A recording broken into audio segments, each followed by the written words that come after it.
फिर जामा मस्जिद पर लगा पुलिस का कड़ा पहरा। छावनी बन गया जामा मस्जिद का पूरा इलाका। पुलिस के पहरे के बीच जामा मस्जिद पर लगी नमाजियों की भीड़। तस्वीरें बयां कर रही हैं कि कैसे संभल न सिर्फ खबरों की सुर्खियों में है, बल्कि एक बार फिर से संभल का जामा मस्जिद का इलाका पुलिस के घेरे में है। जहां देखो वहां पुलिस, तगड़ी सुरक्षा। वजह एक और जामा मस्जिद को लेकर एएसआई के सर्वे के बाद बची हलचल, उस पर हाई कोर्ट का बड़ा फैसला और उसके बीच जुम्मे की नमाज। तो हाई कोर्ट के फैसले से कहीं कोई टेंशन ना हो, कहीं कोई अराजक तत्व माहौल ना खराब कर सके, इसके लिए पुलिस ने भी पहले से ही कर रखी थी तगड़ी तैयारी। जामा मस्जिद के सामने और मस्जिद आने जाने वाले रास्तों पर पीएसी और आरआरएफ के जवानों को तैनात किया गया था। बैरिकेडिंग थी और खुद एसपी के बिश्नोई भी पहुंच गए अपने अधिकारियों और पूरी पुलिस फोर्स के साथ, और इसी सुरक्षा घेरे में हुई जुम्मे की नमाज।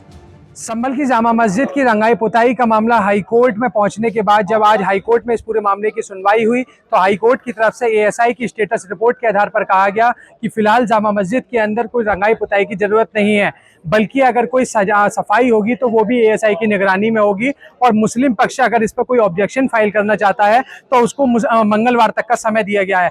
लेकिन इसके बाद जब शुक्रवार यानी जुम्मे की नमाज जब अदा की गई तो संभल की जामा मस्जिद के बाहर देखिए जो नमाजियों की भीड़ है वो देखी जा सकती है। नमाजी अच्छी संख्या में है, नमाज अदा करने के लिए जामा मस्जिद पहुंचे, नमाज अदा की गई, दुआ की गई, और उसके बाद नमाज अदा करने के बाद जो नमाजी हैं वो मस्जिदों से बाहर निकले हैं। और फिलहाल अब नमाजी देखिए यहाँ देखा जा सकता है कितनी संख्या में जो नमाजी हैं वो नमाज पढ़ के अपने अपने घरों को वापस जा रहे हैं। तो ऐसे में जो संभल की जामा मस्जिद को लेकर जिस तरीके से पूरा मामला हाई कोर्ट पहुंचा, उसके बाद ये संभल की जामा मस्जिद पर सुरक्षा व्यवस्था के इंतजाम जो कड़े किए गए थे, क्योंकि जब हाई कोर्ट का डिसीजन सामने आया तो उसके बाद पुलिस और प्रशासन अलर्ट था। लेकिन यहाँ पर देखिए देखा जा सकता है, मैं आपको आगे आकर के जो दिखाने की कोशिश करूँ तो यहाँ पर एक तरफ नमाजियों की भीड़ है, जो नमाजी नमाज अदा करके जो है मस्जिदों से बाहर निकल रहे हैं, और दूसरी तरफ यहाँ जो पुलिस फोर्स है, जो सीओ अनुज चौधरी हैं, वो पुलिस फोर्स के जवानों के साथ यहाँ पर जो तैनात हैं। फिलहाल यहाँ पर देखेंगे तो देखिए दोनों तरफ ही जो पुलिस फोर्स के जो तमाम जवान हैं वो यहाँ पर देखे जा सकते हैं, और यहाँ पर जो डिप्टी एसपी अनुज चौधरी हैं वो सुबह से ही जुम्मे की नमाज शुरू होने से पहले ही यहाँ पर जो तैनात हैं। तो कहीं ना कहीं संभल की अब जामा मस्जिद में जुम्मे की जो नमाज है वो सकुशल संपन्न हुई है और शांतिपूर्ण तरीके से संपन्न हुई है।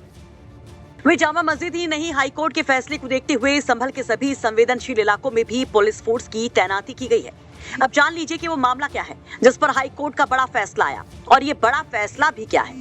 दरअसल मामला जामा मस्जिद में रमजान से पहले रंगाई पुताई मरम्मत का है, जिसके लिए मस्जिद कमेटी ने एएसआई से झटका लगने के बाद हाई कोर्ट का दरवाजा खटखटाया था। सिविल रिवीजन पिटीशन दायर की थी, जिसके बाद कल हाई कोर्ट के आदेश पर शाम को एएसआई की टीम पहुंची थी जामा मस्जिद के सर्वे के लिए। पुलिस के पहरे में करीब 1.25 घंटे तक टीम यहां पर सर्वे करती है, जिसके बाद सर्वे रिपोर्ट को आज कोर्ट में पेश किया गया, जिस पर हाई कोर्ट ने बड़ा फैसला दे दिया। एएसआई ने कोर्ट को बताया कि वहां पर रंगाई पुताई की जरूरत नहीं है, जिसके बाद फिलहाल के लिए इलाहाबाद हाई कोर्ट में जस्टिस रोहित रंजन अग्रवाल की सिंगल बेंच ने मस्जिद कमेटी को मस्जिद में रंगाई पुताई कराने की इजाजत नहीं दी। कोर्ट ने मस्जिद कमेटी को अभी सिर्फ सफाई करवाने की इजाजत दी है, वो भी एएसआई की देखरेख में। वहीं मामले में मंगलवार तक मस्जिद पक्ष अपना ऑब्जेक्शन फाइल कर सकता है। अब इस केस में अगली सुनवाई मंगलवार को होगी, लेकिन उसके पहले संभल के सुरक्षा हालात अधिकारियों की नजर में हैं, क्योंकि पिछले साल 24 नवंबर को मस्जिद के सर्वे के दौरान जो कुछ हुआ था, जिस तरह की हिंसा हुई थी, उसने सबको हिलाकर रख दिया था। सियासी गलियारों में भी काफी शोर हुआ था। संभल से अभिनव माथुर की रिपोर्ट, यूपी तक।